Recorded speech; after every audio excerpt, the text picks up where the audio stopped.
Hi hello friends, welcome to Mouni cine updates. நம்ம விஜய் டிவியில் act பண்ணிட்டு இருந்த ஒரு ஹீரோயினுக்கு வந்து என்கேஜ்மெண்ட் நடந்திருக்கு நேற்றுக்கு. யார் அவங்கன்னு சொல்லி ஃபுல்லாக பார்க்கலாம். செல்லம்மா சீரியலில் மேகா அப்படிங்கிற ஒரு கேரக்டரில் நம்ம எல்லாரும் மனசுலேயும் வந்து ஒரு நெகட்டிவாக மனசில் வந்து பதிஞ்சிருக்காங்க தான் சொல்லி ஆகணும். மேகாவை ரொம்பவே சூப்பராக வந்து ஆக்ட் பண்ணியிருப்பாங்க அந்த ஒரு கேரக்டரில். ஸோ ரீப்ளேஸ்மெண்ட் கேரக்டர் தான் வந்தாங்க, பட் ரொம்பவே பெர்ஃபார்ம் பண்ணி கடைசி வரைக்கும் ரொம்ப சூப்பராக வந்து ஆக்ட் பண்ணியிருப்பாங்க. அவங்களுக்கு தான் வந்து நேற்றுக்கு என்கேஜ்மெண்ட் நடந்திருக்கு. ஸோ இவங்க யாரை வந்து என்கேஜ் பண்ணிட்டாங்கன்னு பார்த்தீங்கன்னா, ரோஹித் கூட அவங்கள தான் லவ் பண்ணி வந்து என்கேஜ்மெண்ட் நடந்திருக்கு. ஸோ அவங்களோட லவ்வையுமே வந்து அனௌன்ஸ் பண்ணியிருந்தாங்க ஃபியூ டேஸ் பேக்கு. எல்லாமே வந்து ஃபோட்டோஸ் எல்லாமே ஷேர் பண்ணியிருந்தாங்க அவங்க ரெண்டு பேரும் சேர்ந்துருக்க மாதிரி. பட் அதை வந்து ஃபேஸ் ரிவீல் பண்ணல. பட் நேற்றுக்கு அவங்களுக்கு என்கேஜ்மெண்ட் நடந்திருக்கு. ஸோ அதில் வந்து ஃபோட்டோஸ் எல்லாமே எனக்கு கிடச்சி உங்களுக்கு இங்கே நான் ஷேர் பண்ணியிருக்கேன்.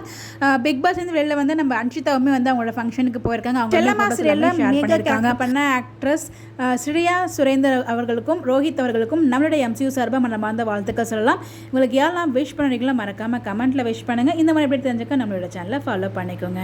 தேங்க்ஸ் ஃபார் வாட்சிங் திஸ் வீடியோ. Bye by.